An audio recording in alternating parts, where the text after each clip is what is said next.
Assalamualaikum warahmatullahi wabarakatuh. Allahumma sholli ala Sayyidina Muhammad wa ala ali Sayyidina Muhammad. Pemirsa yang dirahmati Allah, marilah kita simak ceramah dari Kiai Haji Abdullah Gimnastiar dengan tema Dunia hanya mampir, sepenuhnya adalah ujian. Sebelumnya marilah kita perbanyak sholawat minimal 1000 kali sehari, agar hidup kita penuh barokah dan mendapatkan syafaat kelak. Jangan lupa berikan dukungan kepada channel kami dengan memberikan super thanks seikhlasnya. Marilah kita doakan semoga Agim sekeluarga dan para penonton YouTube ini diberikan kesehatan dan diberikan kebahagiaan dunia dan akhirat. Amin ya robbal alamin. Bismillahirrahmanirrahim. Assalamualaikum warahmatullahi wabarakatuh. Alhamdulillahirabbil alamin. Alhamdulillahilladzi anzala sakinah fi qulubil mu'minin liyajdadu imanan ma'a imanihim. Allahumma shalli ala Muhammadin wa ala alihi wa ashabihi ajma'in. Pertama-tama memohon maaf kepada adik-adik semuanya. Terlambat 3 menit. Sudah berusaha dikejar dari Masjid Geger Kalong karena di sana pun sedang ada acara, banyak tamu yang hadir. Ada pelatihan sehingga harus berbagi. Dimaafkan adik-adik? Ya, mohon maaf, harusnya jam 5 tepat acara ini dimulai. Telat 1 jam, telat setengah jam, telat semenit, sama, yaitu telat. Tidak boleh dianggap sesuatu yang biasa. Kita tidak boleh melanggar komitmen kita. Adik-adik juga begitu, ya. Pantang bagi kita untuk menganggap remeh waktu. Alhamdulillah. Yang kedua, mohon maaf nih suaranya serak begini. Mungkin hak tubuh untuk istirahat agak kurang dipenuhi, sehingga Allah yang menguasai tubuh ini memberikan peringatan serak. Tubuh ini ciptaan Allah. Tubuh ini milik Allah. Tubuh kita ini setiap saat ada dalam pengawasan Allah. Setiap saat tubuh ini dikuasai oleh Allah.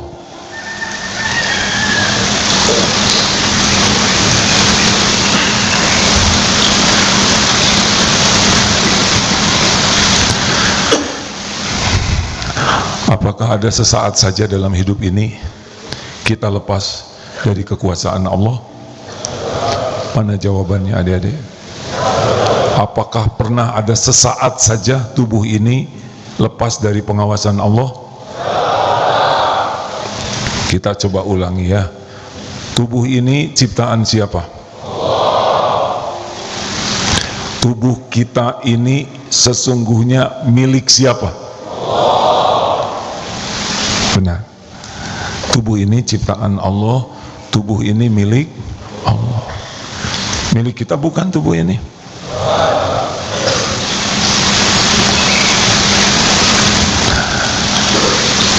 Maka kalau Allah takdirkan sesuatu kepada diri kita, pasti terjadi.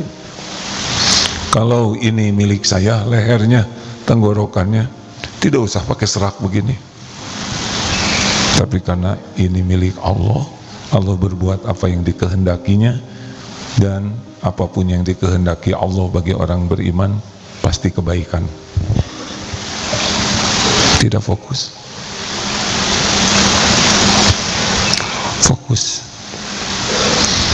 Orang tidak sukses bukan karena kurang cerdas, tapi karena kurang fokus. Pemanah tidak fokus karena kesasaran tidak? Tidak. Adik-adik duduk di sini tapi tidak fokus, tidak akan diberikan oleh Allah ilmunya. Orang bukan kurang cerdas tapi kurang jawab. Ya, kita bikin kesepakatan dulu ya. Boleh ngobrol, tapi yang ngobrol berdiri. Setuju? Jawab. Ada yang keberatan? Tidak. Kalau yang ngobrolnya kelas 3, baik SMP, SMA, SMK, berarti berdiri di dalam kolam ini. Setuju? Ada yang keberatan? Itu kesepakatan kita. Di sini tidak ada hukuman. Yang ada adalah setiap orang mempertanggungjawabkan pilihannya. Kalau mau milih ngobrol dan ngobrolannya sia-sia, maka sama dengan memilih berdiri dan di kolam. AA tidak menghukum, tapi AA akan mempersilahkan setiap orang mempertanggungjawabkan pilihannya. Yang kedua, mungkin kalau ada yang ngobrol, nih aturan dulu ya, diulangi lagi. Mungkin ada yang ngobrol, obrolannya penting, darurat, silakan. Itu tidak termasuk yang disanksi atau mempertanggungjawabkan harus berdiri.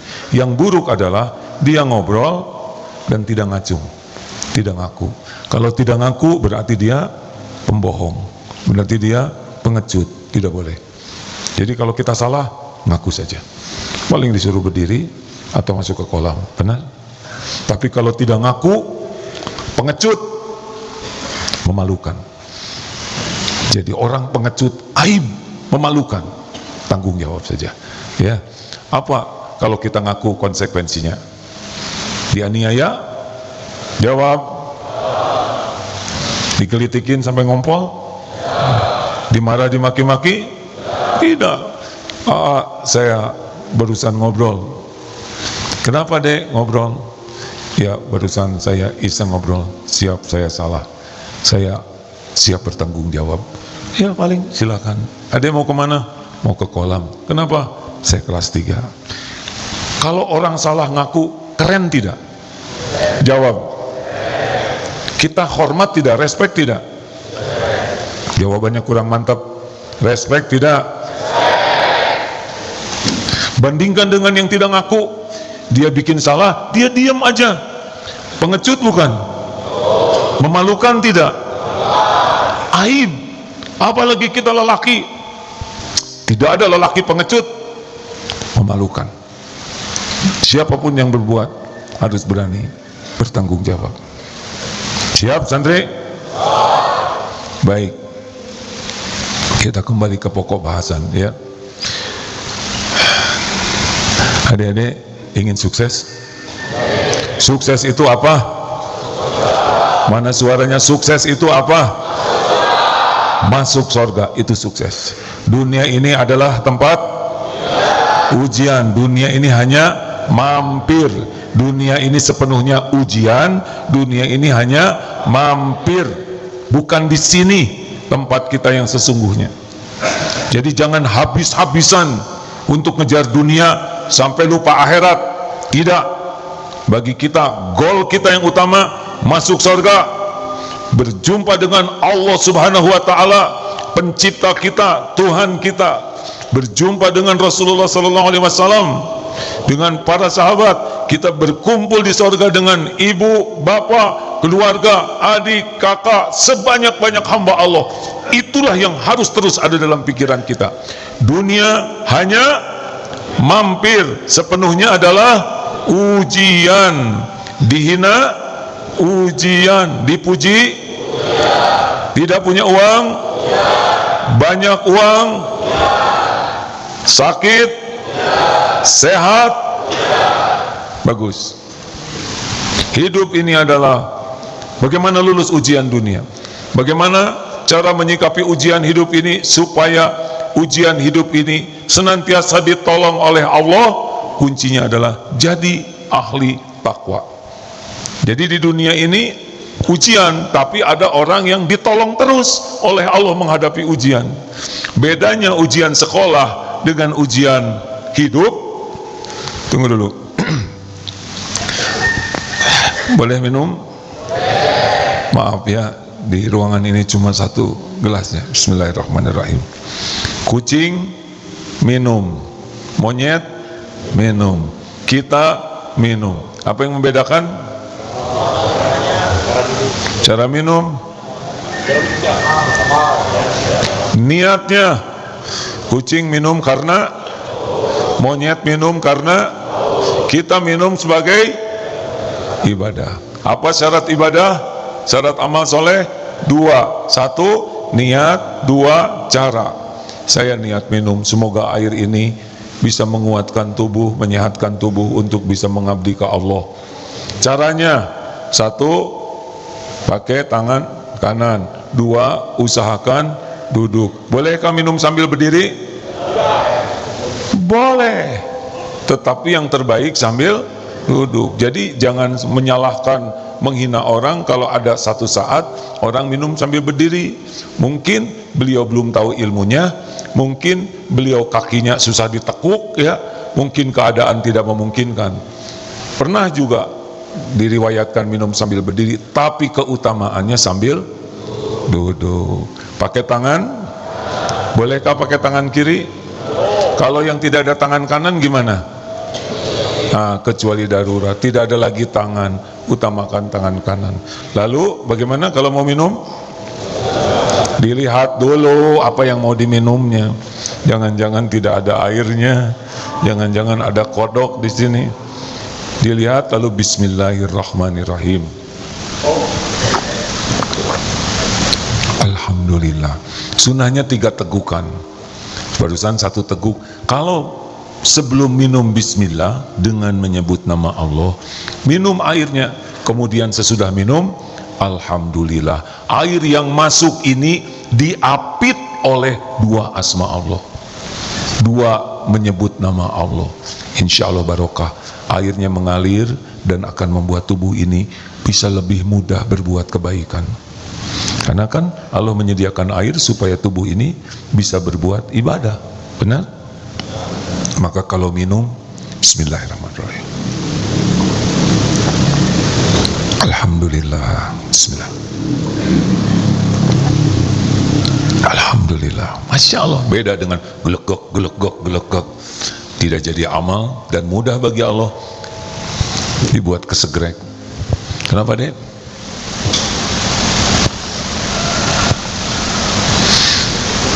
Jangan lakukan yang tidak ada manfaat. Baik, karena kajian kita kajian tauhid. Maaf ini kepada para pemirsa, orang tua santri dan yang menyimak kajian live ini. Jadi ini kajian hari Ahad ya, ditayangkan dari Pondok Pesantren Darut Tauhid Eko Pesantren 1. Ada berapa Eko Pesantren? 3. 1 di sini, 1 lagi di atas nanti untuk PDF, dan 1 lagi di Kuningan. Belum lihat adik-adik. Jadi tayangan ini santri yang hadir, santri Ikhwan SMP. Acungan tangan. Kurang mantap. Ulangi. SMP. Bagus. Ulangi, jangan lemot. Kalau bisa cepat kenapa lambat? SMP. Bagus sekali, terima kasih, alhamdulillah. SMA. Masya Allah, terima kasih. SMK. Kenapa jadi lemot begini? Biasanya sangat disiplin. Ulangi. SMK. Bagus, terima kasih. Ini apa? Baitul Quran. Masya Allah, terima kasih. PDF. Masya Allah, terima kasih. Apa lagi? Ada lagi? SD. Pulang SD. Terima kasih adik-adik. Adik kelihatan tertib. Kalau bisa begini setiap waktu, enak sekali. Jadi kita harus yakin bahwa hidup ini hanya mampir. Sepenuhnya adalah ujian. Ujian apa yang paling berat dalam hidup? Ujian yang paling berat adalah yang paling mudah lupa ke Allah. Mana yang lebih berat? Tidak punya uang, sangat banyak uang. Kenapa? Mudah lupa ke Allah. Ini jerih payah saya, ini perjuangan saya, ini adalah hasil ide saya. Seperti Korun jatuh. Bukan tidak boleh punya uang, terserah Allah. Mungkin ada di antara kita nanti ditakdirkan kaya raya, ada yang sedang saja, ada yang biasa, ada yang sedikit, ada yang agak kurang. Semuanya bagi orang beriman baik kalau jadi dekat dengan Allah. Coba, apa ujian yang berat dalam hidup? 1, yang bisa membuat mudah lupa kepada Allah. Yang kedua, ujian yang paling disukai nafsu, itu dekat, berat. Contoh, sering bertanya, sepertiga malam terakhir, apa yang Allah sukai? Tidur atau tahajud? Apa yang disukai nafsu? Tidur atau tahajud? Apa yang disukai santri? Tahadur lagi, tijud. Adik-adik, berat memang. Makanya tahajud itu ujian dari Allah. Sebagian besar tidak lulus. Sepertiga malam terakhir ini, kata Imam Syafi'i, semoga Allah merahmati beliau, seperti busur panah ditarik dan kalau dilepas pasti kena. Artinya doa pada waktu qiyamul lail, sepertiga malam terakhir, doa dalam tahajud, sesudah tahajud adalah mustajab. Minta apa? Diberi. Doa diijabah. Minta ampun diampuni. Luar biasa, jamuan spesial. Tapi sedikit yang tahajud, benar. Sebagian besar sepertiga malam terakhir tidur. Ada juga yang tahajud karena disuruh, kepaksa, seadanya, kayak pakai busur panah, cabut begini sambil ngantuk, ya tidak mustajab. Sedekah ujian bukan? Kalau punya uang 2 lembar 60.000, 50 dengan 10, mana yang disedekahkan? 10. Kalau 3 lembar 55.000, 65.000, 3 lembar tuh. Jadinya yang mana? 5.000. Tadi 10 ya, sekarang jadi 5. Ternyata uangnya 67.000, 4 lembar. Jadinya yang mana? Baru rencana aja udah gagal nih kan. Seperti itulah, Dek. Kita sering kalah karena orang itu gagal menghadapi hidup ini. Dengar adik-adik, gagal menghadapi hidup ini intinya 2 penyebabnya. 1, lemah ilmu pemahaman agamanya. Ulangi, lemah pemahaman agamanya. Jadi dia nggak ngerti, nggak pernah belajar agama, tidak belajar mengenal Allah, tidak mengenal syariat Islam. Pokoknya ilmu agama dia jauh, udah dia ngarang seperti ini. Benar? Dan yang kedua, orang gagal menghadapi hidup ini karena lemah jiwanya. Dia kalah oleh nafsunya, kalah oleh syahwat, kalah oleh amarah, kalah oleh malas, kalah oleh kebusukan hati, kalah oleh cinta dunia. Adik-adik baca berita-berita orang yang ngejungkal, pasti dia kalah, lemah menghadapi nafsunya. Paham adik-adik? Wih, tidak ada tenaga. Paham? Kelihatannya harus dicas dulu ini. Perhatian. Duduk, siap, gerak. Istirahat di tempat, gerak. Lumayan ditegakkan badannya. Punten Pak, tamu, maaf ini ya, nggak kelihatan ada senior. Saya kira ini kelas berapa gitu, agak lama di dunianya. Lanjut, adik-adik. Jadi hidup ini sepenuhnya siapa yang bakal sukses menghadapi ujian? Orang yang takwa. Wa may yattaqillaha yaj'al lahu makhrajan. Barang siapa yang bertakwa, baginya jalan keluar dari persoalan apapun. Jadi solusi itu yang terbaik diberikan kepada ahli. Jawab. Ulangi. Surat apa tadi? At-Tolaq ayat 3, ayat 2. Wa may yattaqillaha yaj'al lahu makhrajan wa yarzuqhu min haitsu la yahtasib. Allah akan memberikan rezeki, pertolongan yang tidak diduga-duga.